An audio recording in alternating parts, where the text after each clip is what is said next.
Welcome to Insights into Insurance from the A-Team at Americana Insurance Group. All information provided is educational in nature and not intended to be acted upon without first consulting the appropriately licensed professional.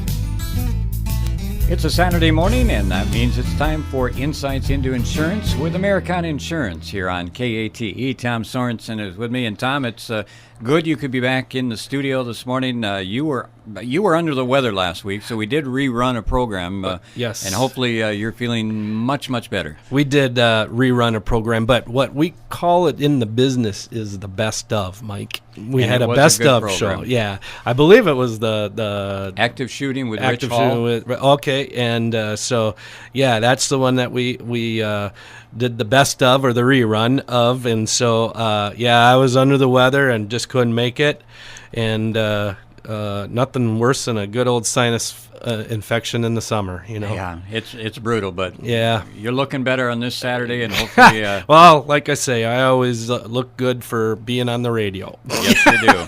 I do as well. All right, well, let's get right into our program here this morning. And, of course, we always invite emails to Americana Insurance, and we did get one. Yes, we did. Hello, Insights into Insurance radio show. I'm a big fan of the show, as I think the information is so interesting. Keep up the good work. Thank you. Thank you. Anyway, my question is, I've been looking into purchasing an umbrella coverage. However, I'm confused. My agent tells me it's an excess liability policy and not an umbrella policy. What is the difference? And this was sent in by David. So we're going to try to explain and clarify a few things. Tom. Yeah, we will. David, and again, man, we get some terrific questions. Definitions. Okay, umbrella insurance refers to liability insurance that is in excess of a specified other policies and also potentially primary insurance for losses not covered by the other policies. When an insured is liable to someone, the insured's primary insurance policies pay up to their limits. So, example, you have auto insurance, and let's say you have $500,000 worth of underlying coverage. You exhaust those, then the umbrella kicks in, okay? Any additional amount is paid by the umbrella policy up to the limit of the umbrella policy. So it could be $1 million, it could be $2 million, it could be I've sold over $10 million umbrella policies. The excess is similar in that it pays after the underlying primary policy is exhausted, just like the umbrella, but the critical difference is the excess policies are normally follow form, which if you ever get that paperwork in the mail from your carrier or from your insurance company, those are forms, and they're form numbers. They are what the contract. It is a contract. So anything that states that's covered in there for liability would be covered on your excess liability policy. Umbrella policies tend to provide broader coverage. So if you're going to buy an umbrella policy compared to an excess insurance policy, you would actually rather have an umbrella policy. Okay? Very hard to find nowadays, though. Most of them are excess liability policies. But so the umbrella policies, as I was saying, tend to provide broader coverage over one or more primary policies, in that they usually lack follow form clauses, which their definitions of what is covered may be broader than the definitions in the primary policies, and they sometimes lack exclusions used in underlying primary policies. Thus, an umbrella policy may cover certain risks from the first dollar of loss or liability incurred which were never covered under the primary policies. Hence, the umbrella is reference to the broader coverage of the policy. I know that's a lot to swallow there, okay? Right. So basically, umbrella policies is an excess policy over and above your primary policies, or your what we call underlying insurance policies, your auto, your homeowners with the personal liability. Could be watercraft liability, could be snowmobile, could be motorcycle liability, okay? But the umbrellas tend to have a broader coverage. Example, a true umbrella will cover liability to auto out of the country. Okay? An excess wouldn't, because that's excluded on your primary coverages. So Mike's auto insurance right now, Mike Whitus's auto insurance would have an exclusion for coverage out of the United States. Under an umbrella policy. No, under your primary policy. Okay. Now, if you had an umbrella policy, a true umbrella policy, that could be a covered situation. Okay, now an excess would not be. It would follow that primary policy. So as our listeners are taking a look, and I'm sure a few of them are always anxious to listen to the program, and they're looking at their policy, is it listed in the policy what they actually have? And it can be confusing, and that's where we invite folks to get a copy of their insurance policy if they can find it, maybe in the safe, or they just have lost it, right? And visit with their agent, and better yet, visit with Americana Insurance, the folks down there. They'll be able to tell you what type of policy. Let's be honest, folks, there are some insurance people that are just selling you to sell insurance, and you really don't understand this insurance, be it access or umbrella insurance, until it's too late, and you got to file a claim, and now all of a sudden now you're in trouble. One thing I want people to know, though, is if you buy an excess liability policy, again, $1 million, $2 million, that's not a bad policy. I still would recommend it, okay? Because I'll be honest with you, most of the companies, that's what they're selling nowadays. They're not selling the more broader, true umbrella.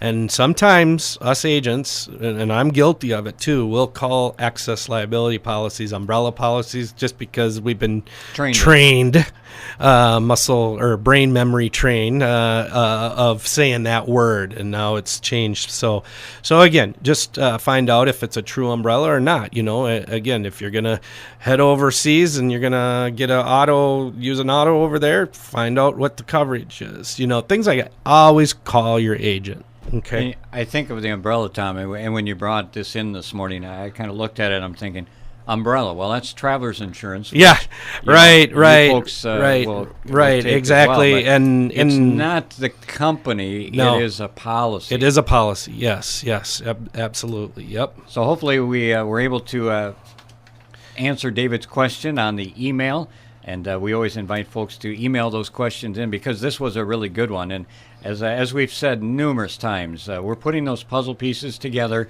with Americana Insurance to make sure that you have all the coverage you need. And I know, Tom, we'll throw this out. We've had water throughout the area, and people's sub pumps are running. There again, looking at your policy, you should look at your sub pump policy, and maybe it's not even listed in there. That sub pump, electricity goes out, floods the basement. You may not have coverage. That is actually an exclusion to your policy unless you have an endorsement on your policy for water backup or sewer systems or basically sub pump failure, things like that. So that is traditionally not a covered peril on your homeowner's policy unless it's an added addition to the policy. Okay. Again, pull out those policies, take a look at them, because the last thing you want is your basement to flood out because the sub pump stopped working. Right. And you've got carpet damage, you've got other issues, and all of a sudden you take it into your agent and they say, well, you weren't covered. Right, exactly. Doesn't make a happy camper. Nope. Tom, let's take a quick break. I'm looking on the paper here, and it may be pop quiz time. It is. It's been a month now, believe it or not. I'll get my hat ready. I'll get my glasses ready, and let's see how I do on the pop quiz on this Saturday. We'll take our first break as you're listening to Insights into Insurance here on 1450 KATE. You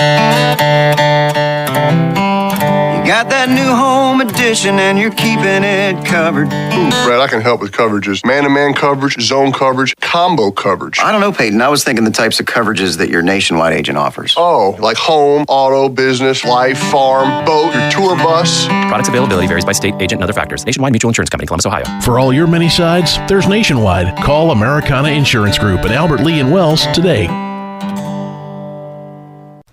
Welcome back to our Insights into Insurance program here on KATE. Mike Whitus along with Tom Sorenson, the professional from Insights into Insurance and Americana Insurance. And Tom's going to make me feel maybe really good or really, really bad? Because it's pop quiz time. You know, today I think I got a lot of confidence in you, Mike. All right, well, we'll see how we do. All right. It was a hot couple days earlier this week, so we'll see if the brain is actually flowing here. We need to have some intro like it's pop quiz time, something like that. Anyway. That was good, Tom. All right, here's the first Don't quit my day job. Yeah, don't quit your day job and Yep. the money your mom gave you for singing lessons. I don't know what you did with it. All right, here's question number 1.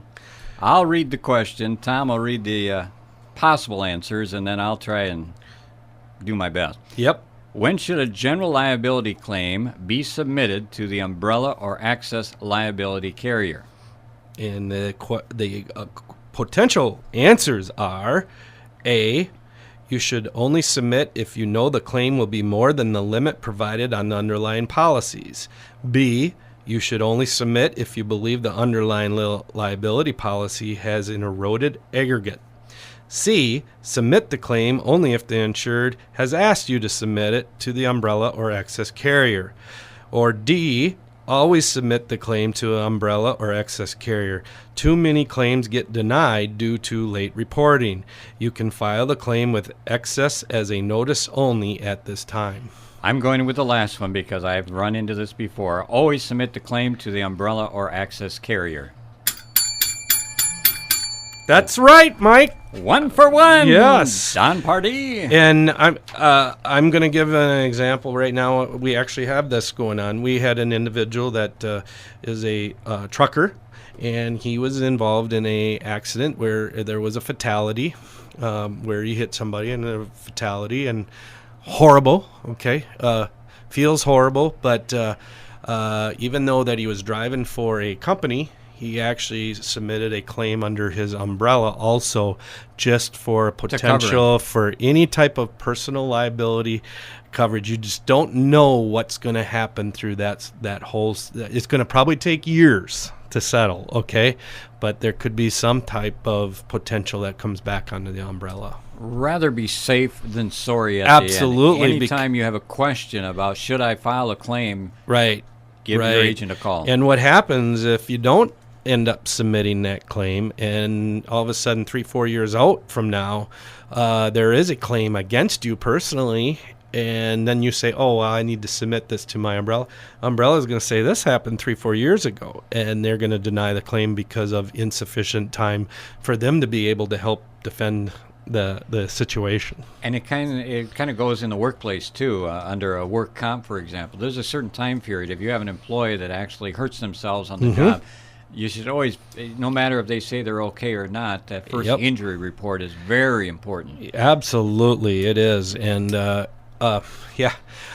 tell you what, the work comp thing is something that can always come back to bite you. It might seem pretty minor, and all of a sudden it could turn out to be something. And I'm actually thinking of this on firsthand experience right now in our household. And so something that seemed really minor at one time all of a sudden flares up and could be something fairly major. Let's be safe rather than be sorry. So Right. if even on a car accident, for example, Tom, you may exchange information, but you never filed a claim or talk to your agent. Heads up, folks. Just always call your agent and let them know what's going on. The old, let's just not hand this in and pay. That's a very dangerous situation. Yes. All right, let's continue with the pop quiz. I'm 1 for 1. Yes. Question number 2. Which of the following is a false statement? A, an umbrella policy may contain exclusions that aren't found in the underlying policies. B, umbrellas do not have their own exclusion. They provide excess limits over the underlying policies for the same coverage conditions provided. C, umbrellas should be written for the same policy dates as the underlying liability policies. And D, an umbrella should be written over all other insurance policies providing liability coverage for the insured. We're looking for a false statement. I'm going to go with the very last one again. An umbrella should be written over all other insurance policies provided liability coverage for the insured. Ouch. It's B, umbrellas do not have their own exclusions. They provide excess limits over the underlying policies for the same coverage conditions provided. the umbrellas do have excess limits, but they also could have, what did we talk about, broader coverages than your underlying limits. 1 for 1. Let's go to number 3 All before right. we run out of time. Yes. An umbrella policy can provide coverage, and you have some potential answers. Yep. For A, over the primary liability insurance carried by the insured if the primary insurance is exhausted by a loss. B, provide liability exposures for which there is no primary insurance. Or C, provide coverage when the primary policy contains an exclusion that is not similarly excluded under the umbrella policy. Or D, all of the above. D, all of the above. You've been taking too many tests in your life. Yes, I always take those all above, right? You are correct. Oh, forgot to give you my dinger. So there you go, Mike. Good job. So I was 2 for 1, and we've run out of time. The pop quizzes are always fun, and I think our listeners enjoy those as well. It's not to put any stress on me, but it's more to keep the listeners informed because, as we say, when you're visiting with your agent, give Americana Insurance a call. Bring your insurance policy. It's not a pressure situation. It's a matter of putting those puzzle pieces together and making sure that you have the right coverage for whatever you have insured. Actually, I only do it to put the stress on you. No, it's actually I think it's a really good educational tool it actually, I'm sure we have people at home that are listening that try to answer those questions too and see how they do. So, but it's a fun way to do it. And if anybody needs to contact me, they can do it, or anybody at my office at 507-377-2000, or email us at insights@americanainsurance.com. Our website is americanainsurance.com. And also, we got Facebook. And I wanted to tell something. I think one day I was talking about, liking us on Facebook. And I think some people, because I don't recognize the name, have actually added me to like a friends list and thinking that, hey, I should go to Americana Insurance Facebook and like the page. Then you'll end up getting the information, because you don't want to follow me on Facebook. I'm boring. Yeah, Tom's boring. he hasn't quit his day job yet. No. All right, gosh. Tom, is always a fast Saturday morning with our program, and we'll visit some more. Maybe pop quiz time again next week. You'll just have to stay tuned and find out the next topic with our Insights into Insurance program here on Kate. Tom, have a great weekend. You too, Mike Takes. All right, that'll wrap things up for this Saturday edition to our Insights into Insurance program here on 1450 KATE. You've been listening to Insights into Insurance from the Americana Insurance Group. All information provided is educational in nature and not intended to be acted upon without first consulting the appropriately licensed professional.